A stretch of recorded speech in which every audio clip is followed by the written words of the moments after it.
Hello, everyone. I am Ben Johnson, and this is the Perpetual Chess Podcast. Perpetual Chess is a weekly interview show where top chess players, authors, content creators, and accomplished amateurs discuss their careers and share stories and chess improvement tips. Perpetual Chess is a part of the Blue Wire Podcast Network, and we'd like to give a special thanks to our presenting chess education sponsor, Chessable.com. For more information about the show, you can go to perpetualchesspod.com. But without further ado, let's get to the show.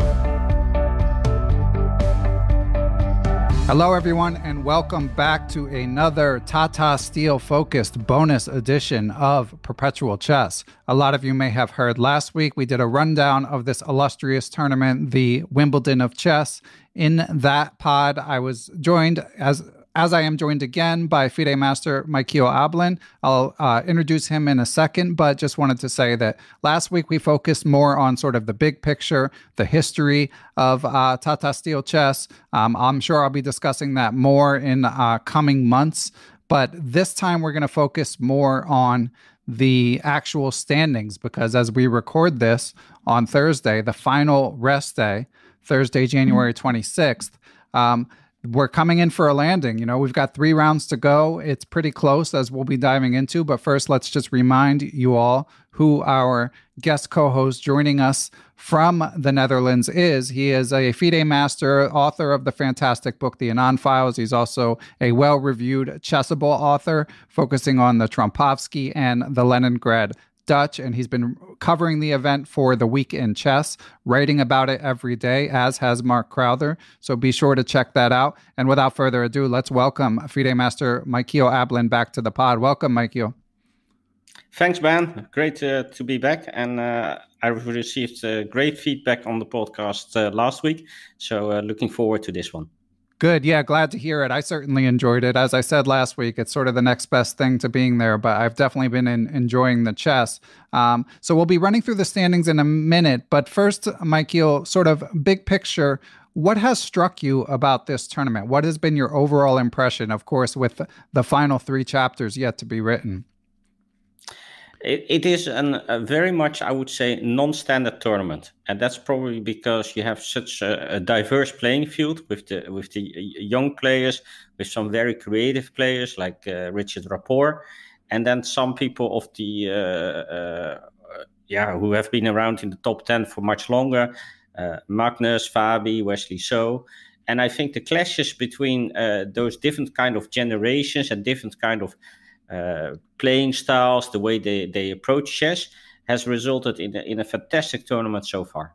Yeah, I agree. And just to quickly go through the standings, we'll be going through them in more detail in a minute.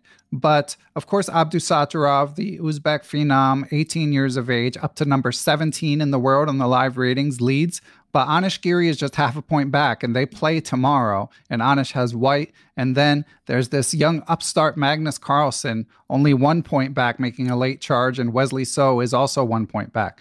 So we'll be getting more into the standings. But one thing that struck me as I looked at it, Mikhail, is, you know, here on the podcast, both at the amateur level and at the professional level, we've been talking about how incredibly fast all of the young players are progressing with all of the digital tools in chess, with their boundless energy. They're able to just improve at sort of what seems to me to be an unprecedented rate. And of course, we love that Tata Steel gives these younger players an opportunity. But as I looked at 2700 chess, Abdusattorov, of course, is rocketing up the live ratings. But other than that, it's the old guard. Well, and Ding Liren's having a tough tournament, but Giri is outperforming. Wesley So is outperforming. Aronian, who I felt like had been quiet this tournament, but actually has 5.5 out of 10 and is actually up rating as well. So the old guard is doing pretty well, and Gukesh and Magsudlu and Irigasi are down some points. Although I think everyone, as we'll discuss, has something good they can take from this tournament. But anyway, it did strike me that the old guys are hanging in there this time, with the exception, of course, the young buck on top. No, you're absolutely right, and it's great fun to have some of the old guard in the tournament. It's also great fun to talk to them afterwards, like Levon Aronian is always in for some jokes when he comes to the press room. Like yesterday when Richard Rapport made a very quick draw, I said to Levon, "Is this what you expected?" And his response was a bit like, "Well, when you play Richie, you're going to be surprised." Mm-hmm. So I decided not to prepare, because I knew he was going to surprise me. But the surprise that actually happened, that he exchanged everything and made a quick draw, is definitely something he had never expected, because that's what Richie normally never does. So Levon was really surprised, but also quite happy with the draw. Yeah, that's funny. And on that note, Michiel, I mean, we just discussed Levon, but we might as well take it player by player, and you could share your reflections on each player in the Masters section.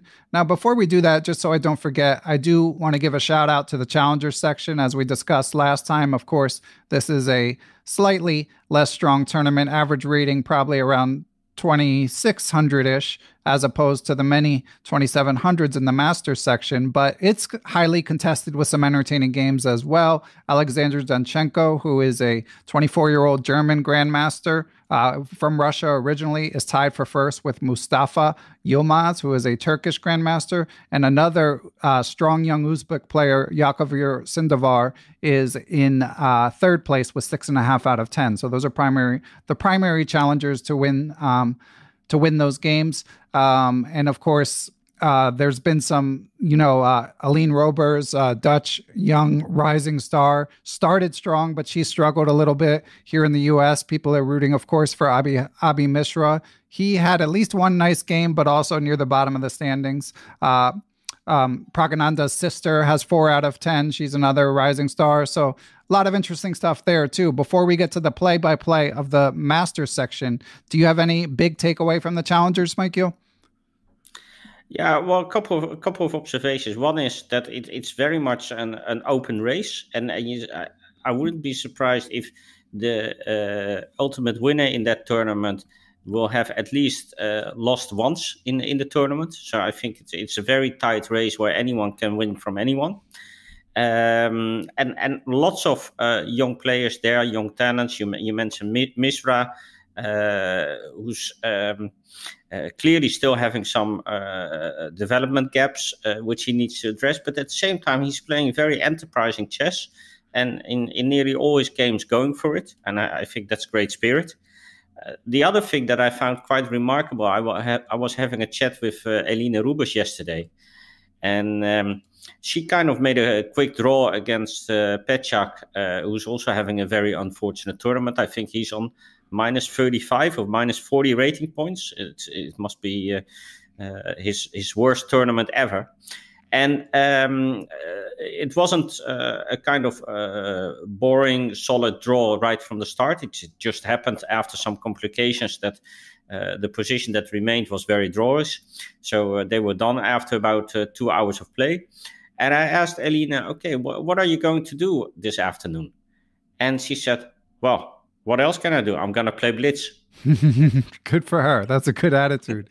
Yeah, that's funny, and that's the sort of attitude that you often see amongst these rising stars, sort of an insatiable appetite for chess. So bringing it back, and as you say, it'll be interesting to see who wins, and of course, you win some cash if you win the Challengers section. But kind of the big prize is, of course, that you will get to play in next year's Masters section. So bringing it back to the Masters section, let's take it player by player. And unfortunately, someone's got to be at the bottom of the standings. And in this case, we'll start with young German phenom Vincent Keimer, who has 3.5 out of 10, which is not, it's a decent showing, actually. But what have been your impressions of his play, Michiel? Well, I think Keimer is a bit unfortunate this tournament. He had some very promising positions. His opening play is maybe not at the level yet where some of the other players are. I see quite a big gap in terms of creating play with white. He often chooses offbeat systems. But that only gives his potential on how well he's playing already. And he has lost, I think, 2 positions twice in time trouble, which of course is a bit unfortunate. Maybe also because this is his strongest event that he's ever played. So maybe he's a little nervous. He also lost to Carlsen a game where he was playing way below his normal level. So that was a free point for Magnus. And those kind of things can happen. I think the Rook End games, 2 draws against Abdusattorov and against Jordan van Foreest yesterday, they were very complicated Rook End games. And I realized the engine shows +4. But even in the press room, we were looking at it with some top grandmasters. Initially, Anish looked at some of these positions. Aronian had a quick look, and they all concluded that it's not simple at all. And I was very, very much struck when I saw a tweet from a well-known chess trainer, grandmaster, who also has a chess academy, and he said something around that most mistakes that we make are basic, also at top level. And I thought, what? That's not my observation at all. If you look at this tournament, these top GMs play very complicated games, and I definitely would not reach their level. If you give the mistakes they make to me as a puzzle, which of course is already much easier than in a game, because you have to do something, you have to find a good solution, I'm not sure I would be able to solve it. So for me, when I watch these type of games, it's like pieces of art being explained to me. But it's not that I will reach that level myself to draw such a painting. And it's very intriguing, fascinating to see at the high level these people play. And it's also instructive to see that with the right commentary, with the right people, mistakes are being explained, and you get to see how difficult our game is. But in general, I would say the level of play is incredibly high.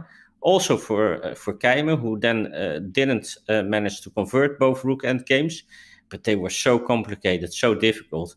And even the way both Abdusattorov and Van Foreest managed to keep the draw, I thought was very impressive. Yeah. I mean, it's always easier on the sidelines to criticize, and obviously he is he had an amazing showing in the World Rapid and Blitz, and nothing to worry about long term. But I mean, I don't really feel qualified to sort of adjudicate a debate about the quality of his endgame play. It's obviously better than mine, but I'm sure whether it's a glaring weakness or a relative weakness, I'm sure he'll be working on it. So I don't think he has too much to worry about long term. I fully agree. And we also need to realize that these mistakes are being made after 7 hours of play. Exactly, In a way, the Tata tournament is very special because, first of all, you have the length, 13 rounds, which is very rare nowadays. But on top of that, also the time controls. They play with a little bit slower, so they have 1 hour 40 to start with instead of 90 minutes, and they get extra time on move 40, and I think even on move 60. So the games tend to be a lot longer than in other tournaments, and I've heard already from several players that the tournament is actually exhausting for them, despite the rest days, because I guess also on rest days they're still working hard on chess. There's a lot of tension because every opponent is so strong. And then these very long games. And I think Keimer is probably, I didn't do the statistics, but probably the person who made most moves in this tournament and also spent most hours behind the board. Some very, very long games. So despite bottom place, I think hats off for his fighting spirit and how he tries still to maximize his learning journey. Yeah, well said. And what have your impressions been of Arjan Erigaisi? Yeah, Arjan basically has had 2 tournaments so far. So he had a very decent start with a strong opposition where he managed to hold draws in very complicated fights. And now he's lost 3 games in a row. And it feels like a mental breakdown. And it's one of those things where you probably see the difference between a trainer versus a coach. Arjan has as his trainer Srinath Narayanan, who's also still a very young but fantastic trainer. But for him, these are also new situations. And how to coach a player then to get out of that mental breakdown is not something that Narayan will have a lot of experience with. And it's very difficult after 3 of such heavy losses. For example, an incredible game against Richard Rapport. To get out of it and get back. So hopefully after this rest day, Arjun will be able to make a solid draw tomorrow, and that should be the target. And then trying to get slowly back his level of confidence. But yeah, the tournament is almost over, and I think it's a bit disappointing for him personally because he was doing so well initially in the tournament. Yeah, I mean it's a long tournament, like you say, so it's easy for the script to flip as it goes on. And of course, you have your fellow Dutchman, young star, defending champion, Jordan van Foreest. Yeah, I think Jordan won here 2 years ago. So last year he lost the crown already in a way. But of course, when he won, it was a very big surprise for everyone. And I think in 2022, he had already mixed results throughout the year in all tournaments. And his rating dropped a little bit. And Jordan is still a player who can have fantastic days, really good days, but he's been a bit more uneven than when he won the tournament. And that's something that he hasn't been able to address. I think once he can address that and become a bit more stable, he will probably gain 50 points. Because he can outplay anyone at the top level, including Magnus Carlsen. They're all a little bit afraid of him. But at the same time, at this moment, Jordan makes too many oversights, too many blunders, also in this tournament. And then on certain days, he plays really well. Yesterday, he was playing a great game against Keimer, slowly pressuring him, winning a pawn. And then suddenly, in slight time trouble, he blunders and he managed to escape to this end game, which he barely just made a draw. But yeah, normally he would have scored a full point. And it's those kind of things. So for me, it's not a surprise because I see part of a trend with Jordan that's been going on for about 12 months already. And I hope he will get out of it and gain those extra 50 points again. Yeah, I mean, obviously he's young, plenty of time to right the ship. So it will be interesting to see. And by the way, listeners, I should mention I'm very grateful to Michael for giving these rundowns, and of course we're coming into the home stretch here with 3 rounds to go. I will not be doing a bonus pod covering the results, but I am tentatively scheduled to interview one of the Masters scheduled participants in February. So obviously you guys can find the results a million places online and watch the event as it unfolds. But so I won't be doing an immediate reaction to the tournament, but we will be doing plenty of discussion in February and in the coming months, which brings us to the next competitor. Of course, he was a late replacement to join the tournament, Iranian Grandmaster Parham Maghsoodloo. Yeah, and Parham has had also a mixed tournament. Initially, he started okay, and now he's dropping back in the last few rounds. I think what you see with him are 2 things. One is, and I think we discussed it already last week, because of the late invitation, he didn't have time to properly prepare, and that's a major disadvantage in such a tournament, because all the others are so well prepared. And they put so much pressure. And also with white, it's hard to play your openings to create a game if you don't have ideas ready. And I think that's one of the problems that he struggles with. He's thrown away a few games, which I think in normal circumstances he would probably not. But I also see some psychological aspects. So, for example, he lost yesterday to Magnus in a game where he could easily have made a draw around move 20. There was a very obvious line that would result in I would say, a highly drawish endgame. And Magnus had already accepted basically that the game would be a draw. And then Parham played another move, not to play for a win. Even afterwards, it wasn't clear why he didn't play the main line. It looked like he had seen it a little bit, but maybe not paid sufficient attention. But also throughout the post-mortem, and it was quite special again to see them analyzing on a board with pieces without first checking the engine. For many years in Wijk aan Zee, that was no longer the case. In the old days, players would always come afterwards and start analyzing. Then with the rise of the engines, players would always go first to their hotel and check with the engines. Nowadays, you see some of them analyzing again, and that's what Magnus was doing with Max Zulu yesterday. And it felt during the post-mortem that there was just a huge difference between level of understanding and chess capability between the two. And that doesn't feel right, considering that, I mean, yes, the rating difference might be 140 rating points, maybe 150. But it felt like Parham was feeling like a small boy looking up to someone who's way superior. And that impacts his play. I noticed that already in the World Rapid, where he lost in, I think, 21 moves or something to Magnus. And now again, it was a game that was way below his normal level. Huh. So for these post-mortems, Michael, are they just doing it at the board after their game, or are they doing it as part of a press conference? How were you able to see it? They come to the press room, okay, and that's where we have a few. But they do have a set, or they're doing it blindfold. I mean, I know it's kind of the same for them. Most of them actually do it with a set. Okay, there have been one or two people who were doing it blindfold, and then I tried to follow, but it's very hard to follow blindfold on which position they're actually starting from. So most of them use the chess set.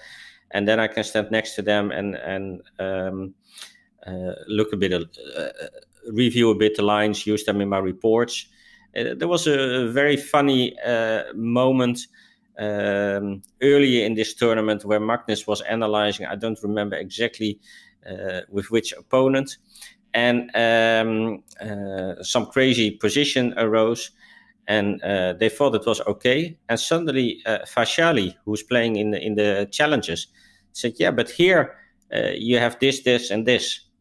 And normally people never dare to interrupt with Magnus. It can be quite dangerous. He can be dismissive. But he immediately said, "Oh yeah, that's great input. We appreciate." That's nice. So, that must have been, seen it, correct? Must have been and it was feeling. a fantastic tactic that she saw. Wow. So a fun moment. Yeah. Nice. All right. Well, Michael, we've got more players to dissect, but we're going to take a quick break and hear from our sponsors. We will be right back. Perpetual Chess is brought to you in part by aimchess.com. AimChess has an algorithm that gathers your games from the major sites like chess.com and Lichess and gives you actionable intel based on the patterns it detects. It can be how you do with certain openings, what aspects of the game you excel at versus need work at. And guess what? AimChess has a new feature that you should check out right now, just in time for the new year. You can check out your year in review for 2022. You just enter your username and it gives you how many hours you spent chess, how many games you played, how you did with various openings. Lots of fun facts that the algorithm is able to gather. So be sure to check out aimchess.com. If you decide to try out subscribing, use the code perpetual30 to save 30%. You can also use the link in the show description to try out aimchess.com. And we are back. And next up on the list is Grandmaster D. Gukesh, also with 4 out of 10 points. Yeah, Gukesh, of course, started with 2 zeros in this tournament. And it's clear that when you start with 2 losses, everybody's going to focus on you. Everybody sees you as a target. And then to see how he's now come back, I think he won 2 games in the later rounds. And he managed to make a draw with Black against Magnus in a very fighting game. Really struck me as impressive. Magnus, of course, puts a lot of pressure on you if he's white. And this was a Ragozin, and it was a very complicated fight. And on top of that, Gukesh was also a bit short on time. He got in time trouble. And they analyzed afterwards, and it felt like much more an analysis between equals than like the previous example with Maksuru. So very impressive how Gukesh approached that game towards Magnus, but also in general how he managed to make the comeback in this tournament after his previous 2 losses.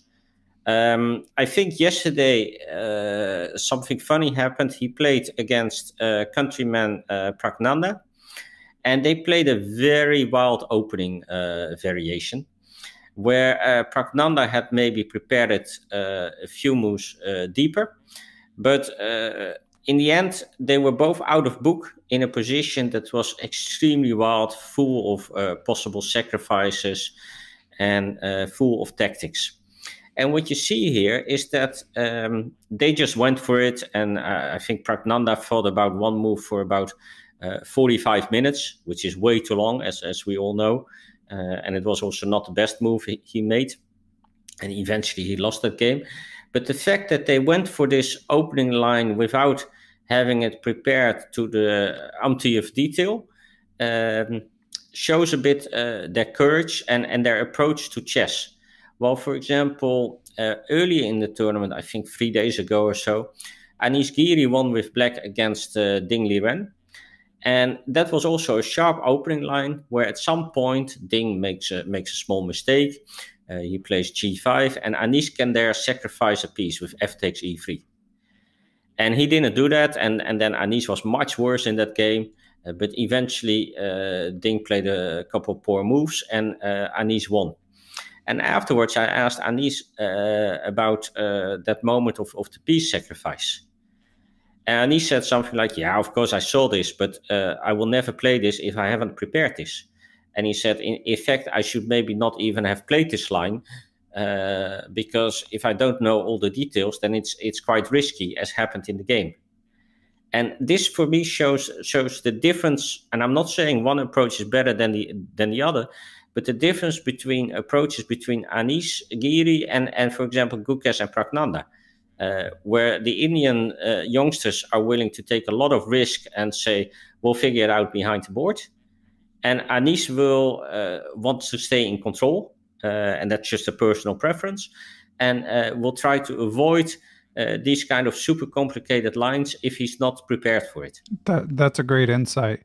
And following up on what you mentioned about Gukesh's game with Pragg yesterday, he did show some amazing calculation. I caught some of the post-mortem interview with Fiona Steele-Antony, and yeah, he basically said, as you alluded to, the opening was a wreck. I just messed it up. But yeah, Pragg went for this sacrifice. As you mentioned, there were lots of sacrifices in the air, but he spotted this subtle clearance sacrifice 5 moves into the combination that basically made his whole refutation work and made Pragnanda's sacrifice not work. So it was a nice little clip covered in the chess.com recap, but that really highlighted sort of what goes on behind the scenes of when you watch one of these games, and impressive calculation, not surprisingly, by Gukesh. Yeah, and Gukesh and Pragnanda know each other very well. They're both part of this Pro Chess Academy from India. I think you interviewed Ramesh on that, if I remember correctly, a while back. And if you look at that academy, they're extremely successful. I think in the A group, they have something like 4 participants. And I think Giri is one of the trainers. Kazimjanov is one of the trainers. I think even in the B group, Vashali, of course, but also Mishra is a student of that academy. It suddenly struck me the other day on how successful that academy is. It's a good point. Yeah, Ramesh is an impressive guy. Yeah. Okay. Yeah. And Gukesh, I don't know if we discussed this last week, but his trainer, Vishnu Prasanna, has always taught him chess without using an engine. Yeah. Yeah. And I discussed this a little bit with Gukesh yesterday on whether he doesn't feel disadvantaged in his opening repertoire. And he says, well, we've started now working with an engine and with the databases. I had to at this level. But he also agreed with me that maybe next to Vishnu, he should also look for a second person to help him, who's more like an opening expert. And of course, we mentioned then, for example, now Anish Giri, and Gukesh immediately started laughing because Anish is known as the best opening prepared person in the world top. And even the fact that he's the best prepared player, he now teams up with one of the best opening seconds in the world, Jan Gustafsson. Mm-hmm. So they've formed a real powerhouse. So for the time being, you can expect in terms of opening novelties and how openings should be played, that Anish will stay on top for a bit longer. Yeah, agreed. All right, next up, I guess a slightly disappointing tournament, especially with the World Championship looming in April. Ding Liren with 4.5 out of 10. Yeah, this must be a very disappointing tournament. And I think when you're going to interview people, Ben, on that match and predictions, they should take this tournament into consideration and pay a lot of attention to it, because it's not a lot related to the openings he plays, which you could understand and explain. So you need to hide something for the match. But actually, we noticed that Ding is making a lot of mistakes in the late middle game and also in the end game. And that is, first of all, a warning sign on your overall playing level.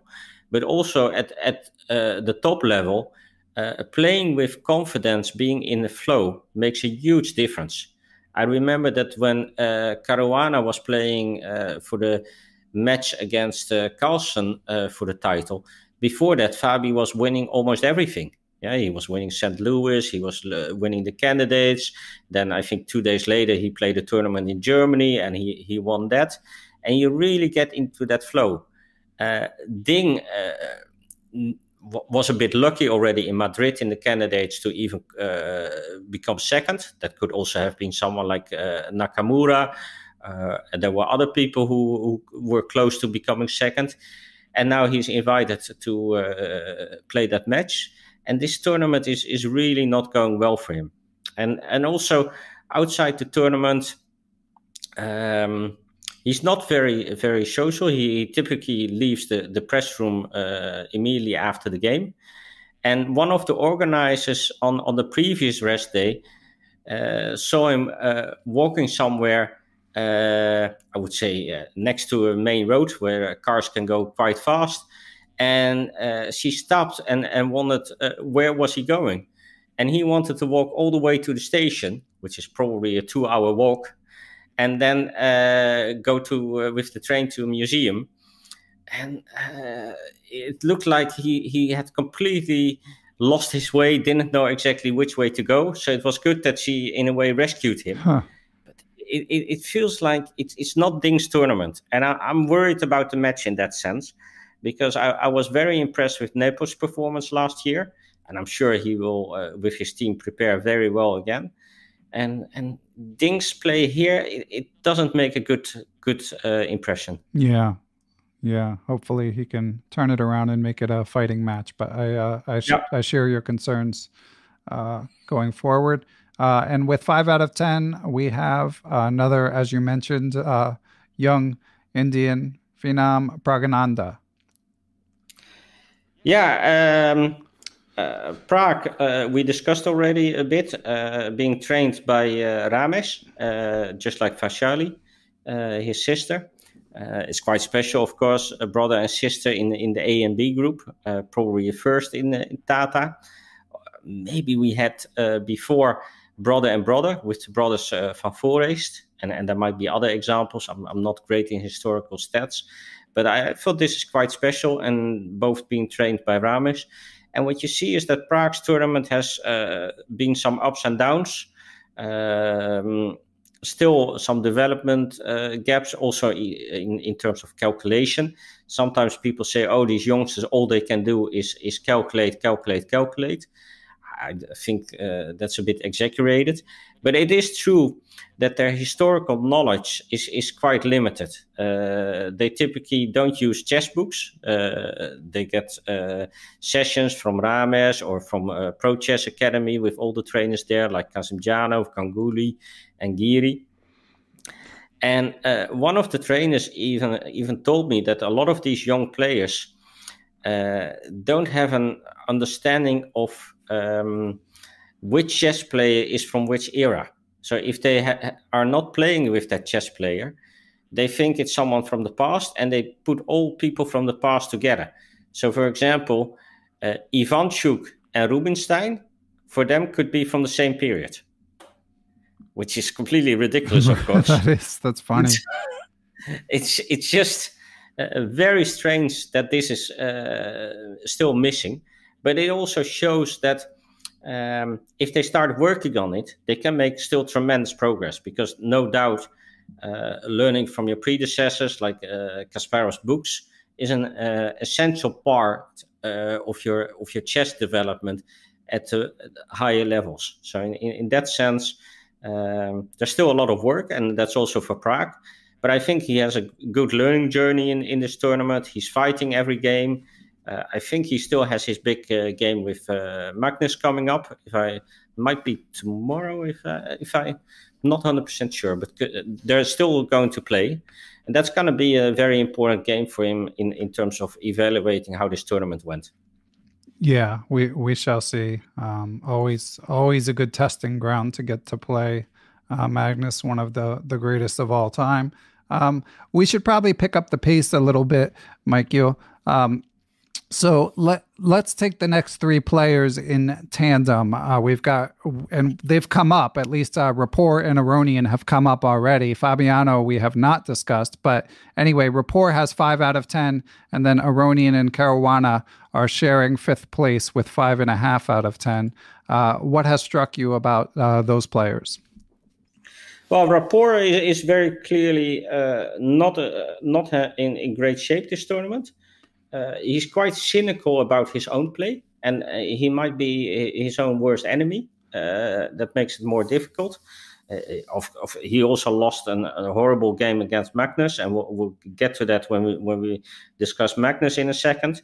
But he played one game which was absolutely so brilliant against Arjun 2 rounds ago, where he played this move Bishop E4 in a Nimzo Indian, and it was like immediately after that he regretted it, because White could go King E1, King E2, and I think even if you give it as a puzzle, almost no one would come up with that move. So it shows a very deep understanding. The engine approves of King E2, and Arjun played something else. I think he played Queen D2 or something, and then Rapport came with this G5 and G4 while his king was still on E8. Very deep concept, but again, the engine approves and shows already some advantage for Black. Arjun, like I said, has a bit of a mental breakdown in tournament, couldn't think clearly anymore after this was happening, and lost very quickly. But absolute brilliant game from Rapport, and I think if in 10 years he publishes a best games collection, this game should be in there. Yeah, as you alluded to earlier, vis-a-vis Aronian, you never know when he's going to uncork one of these classic games. Yeah. And what about actually, before we get to Caruana, I had meant to ask you, when you are watching the games during the middle of the games, is there commentary for you to listen to? How does it work at the venue? So for me in the press room, no, there isn't. Of course, I could switch on one of the streams like chess.com or chess24, one of the others. But next to the venue, there's a pub, and there they give live commentary every day with a different grandmaster. So you can walk over there. So that's an option.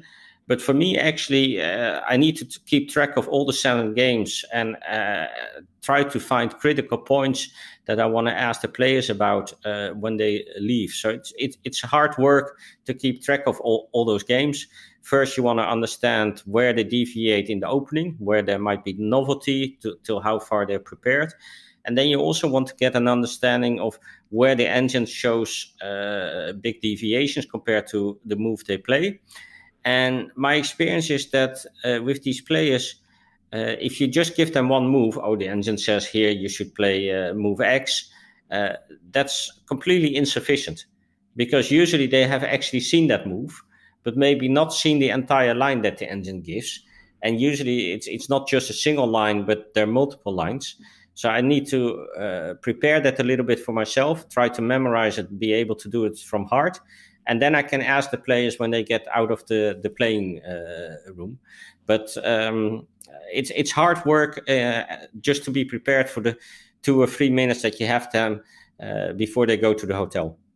Okay, yeah, well, that makes sense, and it's good that you take this opportunity so seriously and follow everything so closely.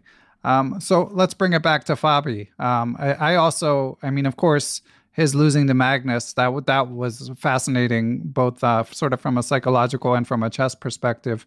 But what's been your overall impression of Fabiano there? I feel like Fabiano has lost a bit of his playing strength since he lost that match against Magnus. And he's still an incredibly strong player. But around that match, I remember he was over 2,800, I think, and winning a lot of tournaments.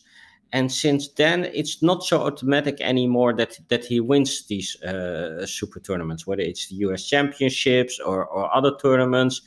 Of course, competition has gotten stronger, but also it feels like Fabi sometimes overpresses a little bit. And sometimes also he misses 1 or 2 chances that in the past he would maybe not have missed. He's still an incredible calculator. That's probably one of his biggest strengths. But also you see that he's still a little bit damaged from the match against Magnus. So again, this tournament he lost to Magnus almost like a child. He was maybe still exhausted from the 7-hour game he had the day before, where he didn't convert against this rook end game. Against was that against Abdusattorov? No, against Maksulu. He had a very long game, the queen end game, which he could have won, and he missed that. And he probably checked with the engine, and then was very frustrated. And then the next day against Magnus, he lost in basically 20 moves. It was almost game over already. Very poor game from Fabi. So I still don't see the old strong Fabi back. But even if it's not at that level, it's maybe only 2-3% below. So 97% of his all-time high, which is still incredibly strong. And that's what you see in this tournament. He can win from anyone. A lot of creative ideas. And he tries to go for a fight where possible. Of course, at this level, if White wants a draw, White basically can always make a draw. Yeah, apart from psychological factors that you don't play at your normal level, but you can choose the opening lines, you can simplify the position, you can avoid risk, and then it's very hard for Black to create anything. But luckily at the moment, not a lot of people do that against Fabi. So I would say any round, it's very interesting to follow his games. Yeah. And as you mentioned, the Carlsen game in particular, I mean, it was just a normal position, and then just like one misstep and Magnus's pieces just exploded. Definitely one of the many games worth reviewing.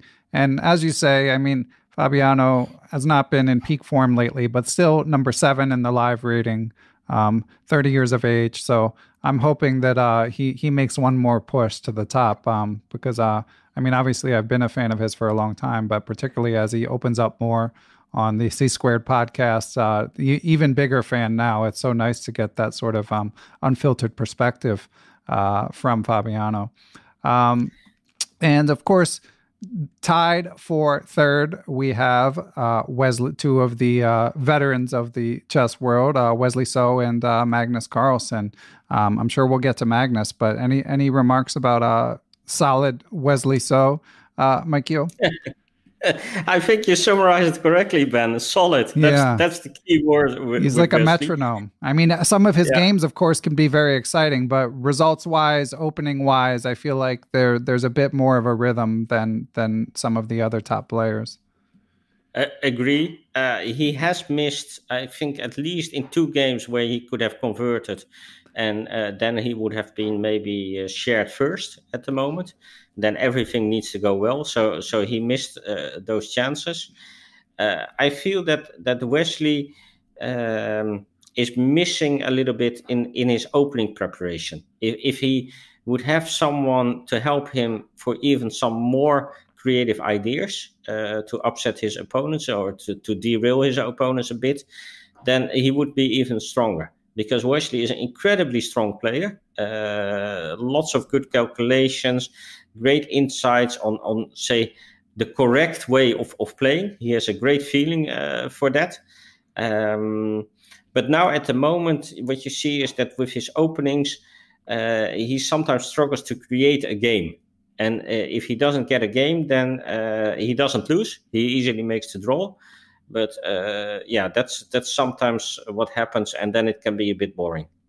Yeah, well said. And he is now rated 2766, up 6.7 points, and number 8 in the world, 0.2 of a point behind Caruana. And of course, all this data is courtesy of the invaluable 2700chess.com, where number 1 down 6.8 points despite being in third place. That quest for 2900 is quite challenging, as he has alluded to, but making some noise in recent rounds, including win against Magsudlu, as Mikael Oplin, our guest, alluded to earlier, is Magnus Carlsen. So anything to add about Magnus? Of course, he's come up throughout the course of our conversation. Yeah, I think, first of all, I'm convinced Magnus will reach that 2,900. Wow. Because there is such a thing as rating inflation. What you see is that over time, slowly, the ratings of the top people are going up. So the average rating in the tournaments will also go up. And Magnus is still such an incredibly strong player that I have no doubt that eventually he will get there. It will take maybe another 2 years or so, but yes, I can see that happening.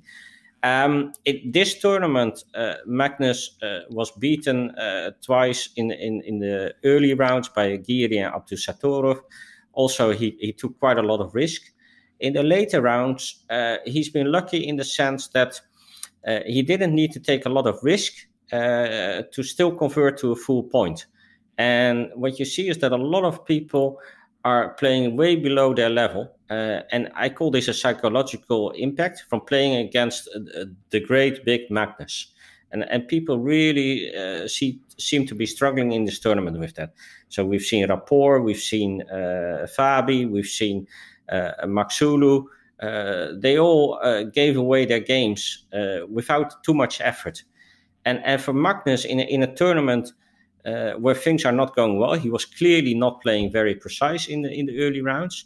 That's, of course, fantastic news. And I did some calculations. I looked a little bit at the opponents they still have to play.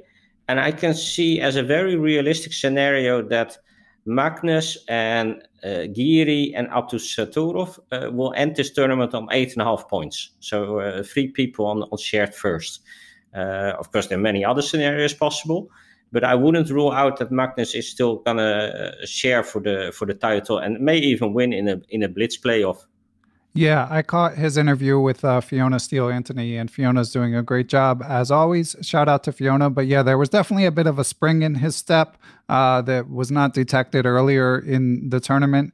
And yeah, he's not to be discounted, but he also conceded himself in the interview that it's kind of out of his hands. I mean, he's going to need some help being a point back with 3 rounds to go. I guess he'd be rooting for Giri with white against Abdusattorov on Friday, and then hoping to then only be half a point back if he can win as well. Although I guess if he can win even a draw, and he'd be half a point back. But in any event, he's going to need some help. And Mikael, I have to say, I respectfully disagree about him hitting 2,900. To me, to gain 50 more points at age 32 with all these young upstarts, I mean, it's generally not been a profitable business to bet against Magnus Carlsen, but that would be quite a feat for him to pull that off. Yeah.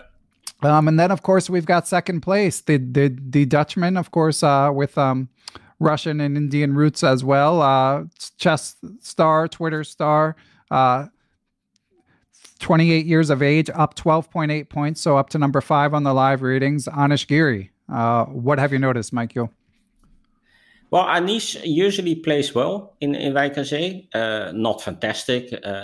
Yes, he was shared first, I think, twice, but he also had some tournaments that were not so great. But I don't remember a very bad tournament, maybe in the earlier years. This tournament is, of course, very special for him and all his support and sponsors. And I think he prepares well for it. He usually feels at home in Wijk aan Zee.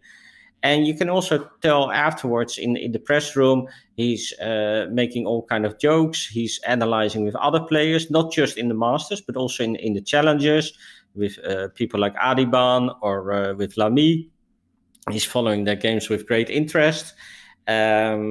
Yesterday, he had followed the game of Donchenko. So, Max Warmerdam, of course, he follows because Max used to work for him. So Anish is really enjoying this tournament.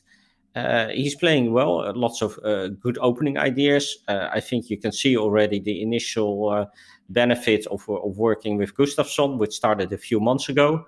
And the idea is to continue that going forward.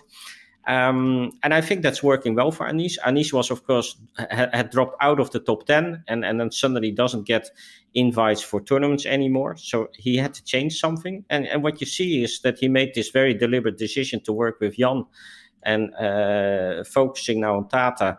And yeah, like you said, maybe number 5, he will get tournament invites again. And he can continue in the top of the chess world. So I think great achievement for Anish. He was a little bit lucky in his game against Ding. He could have lost that game easily. But that's basically the only game so far where he's really been at risk. And yeah, he calculates well. He's very well prepared. And we'll see. He's not, for me, immediately favorite to win against Abdus Satorov. But it really depends on how Abdus Satorov will come out of the rest day. And we will be back momentarily to wrap things up and discuss the incredible performance so far of Grandmaster Abdus Satorov.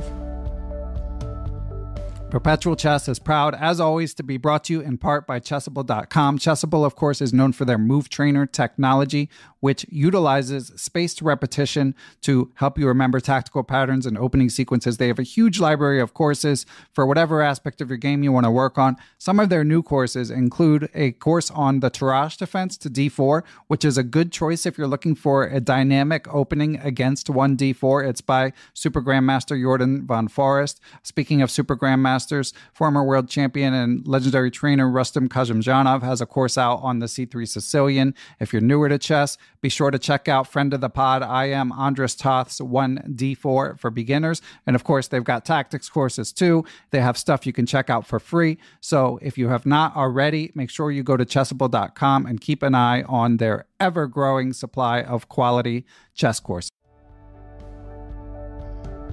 And we are back. And obviously, you mentioned Giri's legendary opening preparation. It'll be interesting to see what he targets in the youngsters' repertoire.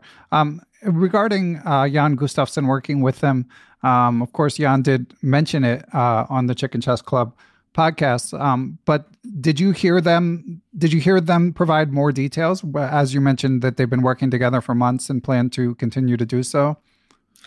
No, my understanding is, but this is more my understanding that I've heard through the grapevine, not officially confirmed, is that for Anish, it's a big target to stay within the top 10. Yeah, 12th place is almost like semi-retirement at the moment. And he's too young and probably also too talented to accept that at this point. So he had to change something. Anish is well known that he tends to miss things in the middle game and end game in his sometimes in calculation. He's a very intuitive player. So there has been some criticism also in the Netherlands, which was not always fair because he's one of our biggest sports stars. But we have sometimes a tendency to be a bit negative on his missed chances, which is easy nowadays to point out with an engine next to you. But it's clear that there are some, I would say, relative gaps if you benchmark him towards other top players in his calculation and in sometimes converting a better position. And as a result, he also doesn't always take risk to keep a game going, and just is a bit afraid, sees maybe some ghost, and then settles for a draw. And I think he realizes that he needs to do something about that, which is not easy. But I think one of the ways to potentially do something about that is by him spending less time on opening preparation, which will be a very difficult change for him, because he's been doing it for so many years successfully. So it's his comfort zone. It's what he loves. And I'm not saying that he will succeed this, but I believe, but this is my own interpretation, that by partnering with Jan, his idea is that potentially he can spend a little bit less time on openings and start working on some other things. Now, whether that's going to work in practice, or whether practice is that he continues to work as hard on his openings as always, and he has Jan on top of that, that's to be seen. But I think that's the strategic concept that's behind the partnership, so that Anish potentially can work a bit more on other areas in chess. And at least this tournament so far, it's very successful for him. And I would, of course, if he doesn't become a one, if he doesn't win this tournament, he will be a little bit disappointed. But I think for him, it's very important if he would become number 5 or number 6 in the world again for his tournament invites later this year.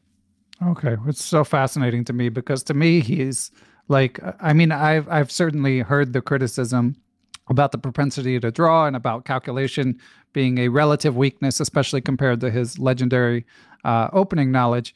But to me, he's just such a fantastic chess player. It's crazy that that chess fans are sitting around criticizing him, and that he might feel some pressure, because to me it's absurd. But I get it. I mean, you know, we all want to pontificate from home. But anyway, I mean, obviously I would like to see him make a push even higher. But I say, Anish, you're doing just fine. Don't let the haters get you down. Well, that, and I'm always impressed with all the pressures on him, how he truly behaves as a gentleman. Yeah. Mm-hmm. He has that criticism. He has a lot of hate, which I think is completely unjustified. He plays some fantastic games. He's always willing to talk to the press. Great interviews with Fiona. Also, not just dry answers, but really trying to have some fun. Pays a lot of attention to his social media. Wants to interact with his fans. So in that sense, I think he's a true role model. Well said. Okay, and number 1, the very definition of burying the lead. 55 minutes in, we finally discuss the number 1 player in the tournament, Abdusattorov. What would you say about him, Michiel? Well, first of all, I'm very happy for him. Fantastic tournament so far. I think he has this great feature that he's not afraid of anyone. So he's really open-minded, willing to fight. He won a fantastic game against Magnus. I think that was after we recorded our previous podcast. That was in the Ajax Stadium, which was a fantastic venue. And he won this great game. And yeah, he's now on first place. But what you also see is that he played a very bad game against Keimer. And I had a smile when during the interview with Fiona, he said after that game, "I'm embarrassed about how I played today." I think this is very special words if you say that about your own play. But it was also a very long game. And then I thought it was a very professional decision, not great for the fans, to take an extra rest day yesterday by making a quick draw. Is the right thing to do. But because it's such a long tournament, you can see that people sometimes play 2 or even 3 tournaments within a tournament. And we've discussed already a few people who started well and then are now dropping back, like Maxulu and Arjun. We've also discussed a few people who didn't start well and are now making a comeback. Magnus, of course, Gukesh to a lesser extent. And the question is for Abdusattorov, and that we will see the next 3 rounds, whether he will be the one to be able to play just one tournament. So whether he will be able to continue successfully. And I would define successfully as at least 50% out of the 3 remaining games, or preferably even 1 win and 2 draws. That would be a fantastic result for him. But it's a big challenge. And I'm also a little bit worried that in the chess world, we start overrating him after this tournament.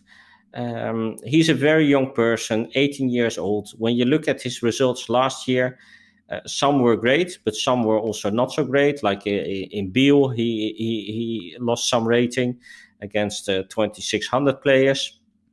And I think we should be a bit cautious in now claiming that he will be the next world champion, successor to Magnus, etc. What you actually see in this tournament is that we have 5 or 6 young players. And I think some of them do well in this tournament, and some others will do well in the next tournament. And it will take a while before they make the next step to 2750. Then it will take another maybe 1 or 2 years before they go from 2750 to 2800. Every time you need to put in a tremendous investment in terms of training to increase your level by 2 or 3%. And we've seen this always in chess history.